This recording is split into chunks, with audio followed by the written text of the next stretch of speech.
عليكم ورحمة الله. الحمد لله نحمده ونستعينه ونستغفره ونؤمن به ونتوكل عليه ونشهد أن لا إله إلا الله وحده لا شريك له ونشهد أن سيدنا ومولانا محمدا عبده ورسوله صلى الله تعالى عليه وعلى آله وأصحابه وبارك وسلم. أما بعد، فأعوذ بالله من الشيطان الرجيم. بسم الله الرحمن الرحيم. وإذ قال إبراهيم رب اجعل هذا البلد آمنا واجنبني وبني أن نعبد الأصنام.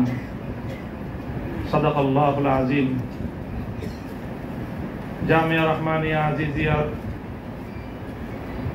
আজকের এই মিলন মেলায়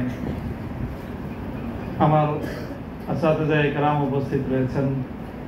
আমার উস্তাদ মুহতারাম মুফতি হিফজুর রহমান হাফিজাহুল্লাহ তাআলা, আমার অভিভাবক জামিয়ার সুনামধন্য প্রিন্সিপাল আল্লামা মাহফুজুল হক হাফিজাহুল্লাহ,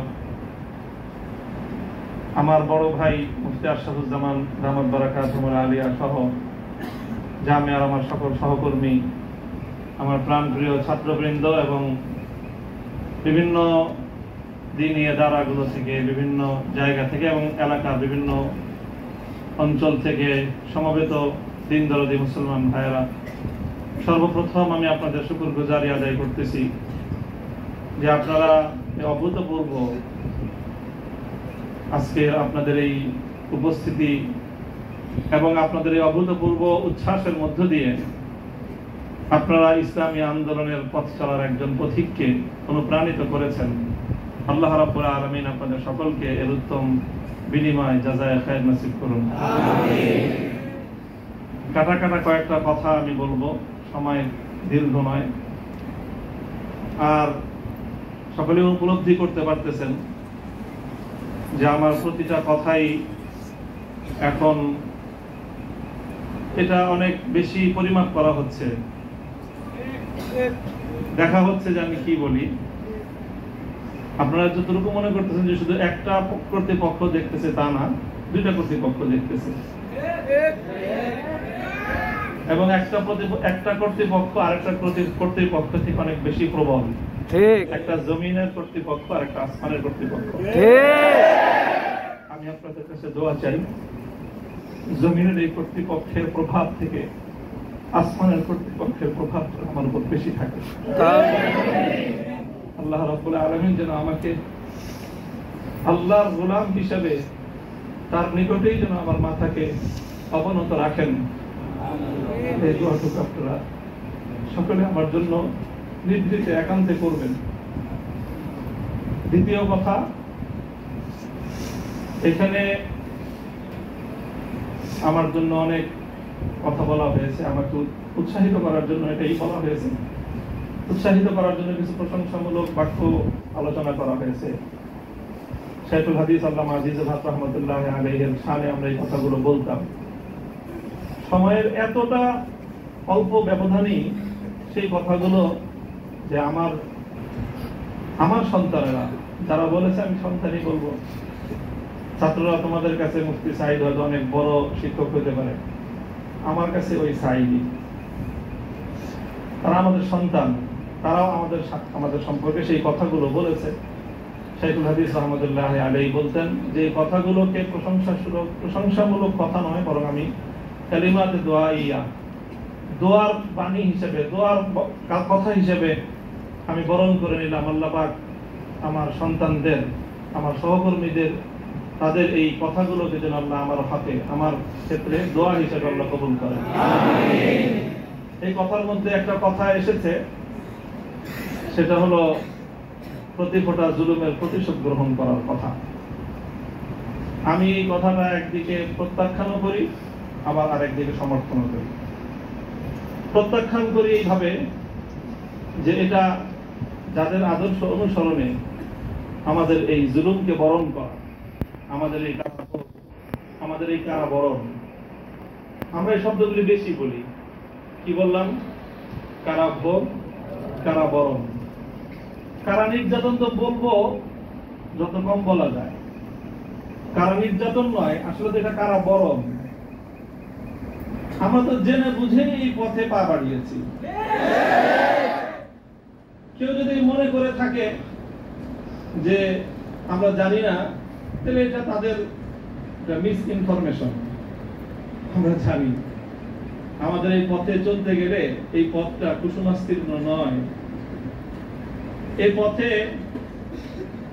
পথে লাল গালিচা থাকে, কখনো কখনো প্রতীকী অর্থে লাল গালিচা থাকে, তবে সেই লাল গালিচার লালিমাটা যতটা না গালিচার রং দিয়ে লাল হয়, তার চেয়ে বেশি লাল হয় ভাইয়ের শাহাদাতের রক্তের মাধ্যমে। শাহাদাতের রক্তের নজরানা দিয়ে আমরা সেই পথে ইনশাআল্লাহ পৌঁছবো, যে পথে শাপলা চত্বরের ভাইয়েরা শাহাদাতের রক্ত দিয়েছেন, যে পথে আমার হাটহাজারীর সন্তানেরা শাহাদাতের রক্ত দিয়েছেন, যে পথে আমার বিবাড়িয়ার ব্রাহ্মণ শহীদ বাড়িয়ার বীর শহীদানেরা যে পথে আত্মত্যাগ স্বীকার করেছেন, আমরা তাদের সে পথকে ভুলবো না। তাদের সেই শাহাদাতকে আমরা কোনো সময় সেই শাহাদাত অস্বীকার করার কোন প্রবণতাকে এক মুহূর্তের জন্য বরদাস্ত করব না।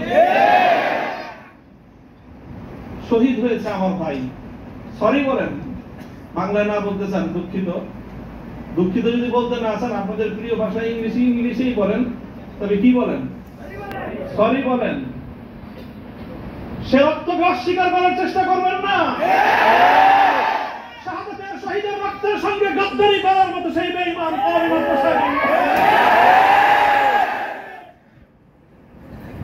কাজেই যে কথা বলতেছিলাম, যেগুলো কারা বরণ আমাদের নির্যাতন তো অনেক পরের কথা। আল্লাহ পাক রব্বুল আলামিন কারা এই কষ্ট থেকে আমাদের সকলকে হেফাজত করেন। প্রতিশোধের যে কথাটা, সেটা আমরা তো পয়গম্বর আলাইহিস সালামদের অনুসারী। নবী ইউসুফ আলাইহিস সালামের সেই বাণী, লা তাসরিবা আলাইকুমুল ইয়াউম, গতকালকে আমি বলেছি, আজও বলছি, আমরা কোনো প্রতিশোধ গ্রহণ করি নাই, করতে চাই না। কারণ প্রবণতা কখনো যদি আমাদের মন থেকে উদ্গত হয়, সেটা হলো ইন্নামা যালিকা মিন্নী ওয়া মিনাশ শাইতান। শয়তানের প্ররোচনায় কখনো হয়তো আমরা ব্যক্তিগত আক্রোশে প্রতিশোধের কথা বলে থাকতে পারি, কিন্তু আমরা প্রতিশোধ পরায়ণ নই, এটা মূল কথা। এই হিসাবে আমি প্রতিশোধের এই শব্দকে প্রত্যাখ্যান করলাম। তবে অন্য আরেক অর্থে আমি প্রতিশোধের শব্দকে সমর্থন করছি। শুধু সমর্থন নয়, বরং আমি আমার পুনর্ব্যক্ত করছি যে আমরা প্রতিশোধ নিব। আমাদের সেই প্রতিশোধ হবে সেই প্রতিশোধ, যেই প্রতিশোধ হিজরতের আগ পর্যন্ত 12 বছরের জুলুম এবং নির্যাতনের প্রতিশোধ মক্কা বিজয়ের মাধ্যমে আল্লাহ নবী গ্রহণ করেছেন। আল্লাহ নবী মক্কা বিজয়ের পরে সেই সকল অপরাধীদেরকে ক্ষমা করার মধ্য দিয়ে, সেই জমিনে আল্লাহর দ্বীনের ঝান্ডা সমুন্নত করার মধ্য দিয়ে মধুর প্রতিশোধ নিয়েছিলেন। আমি আবার বলছি, এদেশে ভাড়াটিয়া থাকবো না, ভাড়াটিয়া হিসেবে থাকবো না। এই জমিনের মালিকানা সূত্রে এদেশে বসবাস করি, এই জমিনকে আল্লাহর জন্য মুক্ত করেই ছাড়বো ইনশাআল্লাহ। আল্লাহর বিজয়, সেটাই হবে আমাদের পরম প্রতিশোধ। এবং আমাদের যারা আমাদেরকে শত্রু ভেবে আমাদেরকে নিঃশেষ করার চেষ্টা করেছে, অপমান করার চেষ্টা করেছে, আমরা তাদেরকে সম্মানিত করে প্রতিশোধ নেব। আমরা তাদেরকে আদর্শের সোনালী পথে বরণ করে নেওয়ার মধ্য দিয়েই আমরা ইনশাআল্লাহ আমাদের আদর্শের বিজয়ের প্রতিশোধ গ্রহণ করব। আল্লাহ রাব্বুল আলামিন আমাদেরকে সে তৌফিক দান করুন। আরেকটা কথা বলা হয়েছে, অনেকের কথার মধ্যে আসছে যে একটা ভবনের আলোচনা। এই ভবনটার গুরুত্ব একসময় আমার কাছেও খুব ছিল, 3 বছর আগেও খুব ছিল। যখন শুনলাম যে ভবনটা চলে যাচ্ছে, আমি তখন সর্বপ্রথম সালাতুল হাজাত করে দোয়া করেছিলাম যে আল্লাহ যেন খায়রের ফয়সালা করেন। আর এরপরে এখন আমার অনুভূতিটা হলো যে এরকম ভবন না থাকাই ভালো। না থাকা ভালো কেন? দাস্তারে না দারে মে মা গমে পেয়েছে না দারে মা হেয়েছে না দারে মে গমে হেয়েছে না দারে। এইরকম ভবন টবন থাকলে এগুলোকে রক্ষা করার জন্য ডানে বামে অনেক কিছু তাকানোর প্রয়োজন হয়। ভবনও নাই, রক্ষা করার জন্য কার পায়ের নিচে তেল মারার দরকার। আজ এখানে মাদ্রাসা, কালকে ইনশাআল্লাহ শাইখুল হাদিসের সন্তান মাহফুজুল হক সাহেব যদি নদীর পারে যে বসেন, ইনশাআল্লাহ ওই কেরানীগঞ্জের ওই একেবারে দূরের চরে বা কোন রুটের চর, কোন চরের মধ্যে একটা বড় মাদ্রাসা হবে। প্রয়োজন নাই ভবনের, প্রয়োজন নাই মাদ্রাসার স্থাপন কোন সম্পত্তি। ওই পুরাতন যুগে ফিরে যেতে হবে আমাদের। স্থায়ীভাবে আমি এই কথা বলতেছি। এই বিশাল বিশাল আলিশান ইমারত সাজায়ে, আর সেই ইমারতের মধ্যে সুন্দর সুন্দর আরামদায়ক বিলাসী রুম সাজায়ে, সেখানে বিলাসী এলেম চর্চা। আমি এই কথাটা আমার কাছে খুব মনে পড়ছে, বিলাসী এলেম চর্চা। আজকে আমাদেরকে এই বিলাসী এলেম চর্চায় পেয়ে বসেছে। বিলাসী এলেম চর্চার পথ বাদ দিয়ে আমাদের আকাবের এবং আসলাফদের মতো সেই খেজুর গাছের তলায়, বট গাছের নিচে সালার চাটার উপর বসে আমাদেরকে কাল আল্লাহ কাল রাসূলের তালিম দেওয়ার সেই সবক গ্রহণ করতে হবে। তাহলে ইনশাআল্লাহ আমরা বাতিলের তত্ত্বে তাউসকে উল্টে দিয়ে সেখানে আমরা কালেমার ঝান্ডা সমুন্নত করতে পারব। মোল্লা মুহাম্মদ ওমর রাহিমাহুল্লাহ তাআলা তিনি সারা পৃথিবীর সুপার পাওয়ারের সাথে টক্কর দিয়েছিলেন। আমাদের বাংলাদেশের মধ্যে কোনো গণভবন আর সংসদ ভবন, বঙ্গভবন কিছুই ছিল না। কান্দাহারের ছোট্ট একটা ঘরের মধ্যে ভাঙ্গা খাটের উপরে বসে টক্কর দিয়ে দিলেন তো সুপার পাওয়ারের সাথে। সারা দুনিয়া মনে করলো যে বেগুবের দল। 20 বছর পর আল্লাহ দেখা দিলেন যে তারাই বিজয়ী দল। তবে একটা দুঃখ আমার, আমি ওই এই গোটা প্রসঙ্গের সঙ্গে যারা যারা সম্পৃক্ত অধিকাংশই আমার সম্মানিত, অনেকে আমার মুহতারাম উস্তাদ, শুধু উস্তাদ না, অনেকে এমন আছেন যারা উস্তাদ মুকাব্বিম, অর্থাৎ আমি আমার মতো করে শাইখুল হাদিস রহমাতুল্লাহ আলাইহি আমাকে যাদের তত্ত্বাবধানে গড়ে তোলার চেষ্টা করেছেন, শুধু আমাকে না, আমার ভাইদেরকেও, মাহফুজ সাহেব হুজুর এবং আমি, আমরা দুইজন বিশেষ করে, ওনারাও অনেকে এখানে আছেন। কাজে তাদের প্রতি কোনো ধরনের অসম্মান হয়, অমর্যাদা হয়, সেই কথা আমি বলবো না। কখনো ভুলে বলে থাকলে সেটার জন্য আমি নিঃশর্ত ক্ষমা প্রার্থনা এখনো করছি, যে কোনো সময় করব, যে কোনো ভাবে করতে হয় করব। তবে একটা কথা, দুঃখের কথা, হৃদয়ে রক্তকরণের একটা কথা, সেটা যদি আমার বাবার দ্বারা সেই ভুলটা হতো আমি বলতাম। সেই ভুলটা যদি এখন আমার অভিভাবক মাহফুজ সাহেব যদি সেই ভুল করেন সেটাও আমি বলবো। সেই ভুল যদি আমিও করি, আমাকেও যেন আল্লাহ পাক সেই ভুলটা অনুভূতি দান করেন।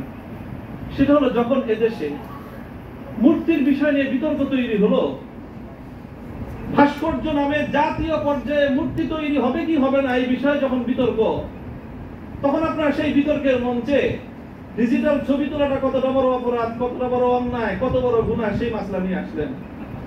দুঃখটা এই জায়গায়, আপনারা সেই মাসলা উত্থাপন করে তখন এই মূর্তি এবং ভাস্কর্যকে প্রকারান্তরে বৈধতা দেওয়ার চেষ্টা করেছেন। আপনারা বোঝানোর চেষ্টা করেছেন যে আজকের একটা ছাত্র ফেসবুকে তার ছবি আপলোড করা যতটুকু বড় অপরাধ, বাংলাদেশের স্বাধীনতার স্থপতি মরহুম বঙ্গবন্ধু শেখ মুজিবুর রহমান সাহেবের 60 ফুট লম্বা ভাস্কর্য নামক মূর্তি স্থাপন করা সমান অপরাধ। এটা বোঝানোর চেষ্টা করেছেন আপনারা। ব্যাপারটা কি এক? এটাই হলো দুঃখ যে এই কাজটা সামনে করেন না আপনারা যদি ভাস্কর্যের বিরোধিতা করতে ভয় পান, তাহলে আমি আপনাকে দোষারোপ করব না। তবে ভাস্কর্য নামক এই সকল শিরকি সংস্কৃতির বিরুদ্ধে যারা কথা বলবে, তাদের প্রতিপক্ষ হয়ে মাঠে গিয়ে এই ধরনের বিতর্কিত মাসলা উত্থাপন করে জালিমের এবং যারা মূর্তি পূজারীদের দোষর, তাদের অবস্থানকে সংহত করবেন। আমি জানি না, যদি বুঝে করে থাকেন, গফারাল্লাহু লাকুম, আল্লাহ আপনাদেরকে মাফ করুন, আমিন। আপনি যদি বুঝে শুনে করে থাকেন, আখাফু আলাইকুমুশ শিরক, ঠিক, আখাফু আলাইকুমুশ শিরক, না বুঝে করে থাকেন, সেটাই আমার ধারণা যে আপনারা অনেক বড় বড় আলেম, রাজনৈতিক প্রজ্ঞা আপনাদের কিছুটা ঘাটতি থেকে থাকতে পারে এই ক্ষেত্রে অন্তত। কাজেই এই জায়গাটায় বিলম্ব হলে আপনারা কথা বলেন, বিলম্ব হলেও কথা বলেন, এর ইতিহাস আপনাদেরকে ক্ষমা করবে না। দেখেন না যে আমরা হেফাজতে ইসলামের কিছু নওজওয়ান আলেম এবার যেটা করছে, সরকার একটা ভালো বুদ্ধির কাজ করছে। আগের অতীত থেকে তারা শিক্ষা দিচ্ছে। শাইখুল হাদিসের মতো, মুফতি আমিনী সাহেবদের মতো বৃদ্ধ মানুষদেরকে মানে তারা আটকায় জাতির কাছে তারা একটা বিশেষ মানে বড় ধরনের একটা মানে আসামির কাঠ গড়া দাঁড়া গেছিল।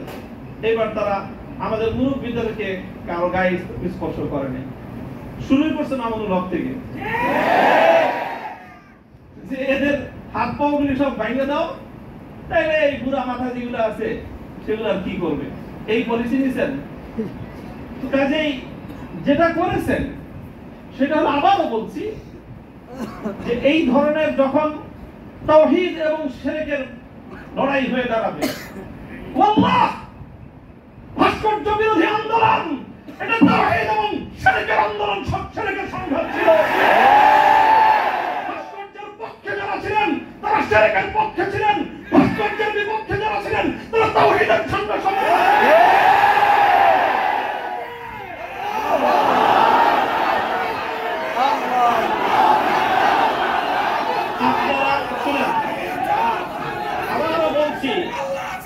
ভাস্কর্যের পক্ষ বিপক্ষের এই লড়াইকে একজন মরহুম মুসলিম নেতা, মরহুম বঙ্গবন্ধু শেখ মুজিবুর রহমান সাহেবের ব্যক্তিত্বকে মাঝখানে এনে বিষয়টাকে ভিন্ন রং দেওয়ার চেষ্টা করা হয়েছিল।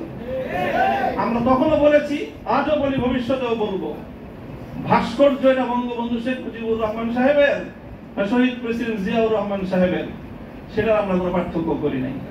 আমি এই কথাও বলেছি, ভাস্কর্য যদি স্বয়ং আমাদের মুসলিম জাতির পিতা খলিল ইব্রাহিম আলাইহিস সালামের হয়, তাহলে সেই ভাস্কর্যের সাথে কি আচরণ করতে হয় মুহাম্মদুর রাসূলুল্লাহ শিখিয়ে দিয়ে গেছেন। আল্লাহ রাসূল সাল্লাল্লাহু আলাইহি ওয়াসাল্লাম মক্কা বিজয়ের দিন বাইতুল্লাহ থেকে যেই মূর্তিগুলো বের করেছিলেন, যে ভাস্কর্যগুলো বের করেছিলেন, তার মধ্যে তো একটা ছিল ইব্রাহিম আলাইহিস সালামের মূর্তি। কি বলেছিলেন? কাতালাহুমুল্লাহ, আল্লাহ পাক এই মক্কাবাসীদেরকে ধ্বংস করুক, তারা খলিল ইব্রাহিম আলাইহিস সালামের মূর্তি তৈরি করেছে। আমাদের কথা আপনাদের পছন্দ হলো না, আমি বললাম যে ভাস্কর্য বানায়েন না, এটা বানালে বঙ্গবন্ধু যদি মুসলিম হয়ে মারা গিয়ে থাকেন, কবরে তার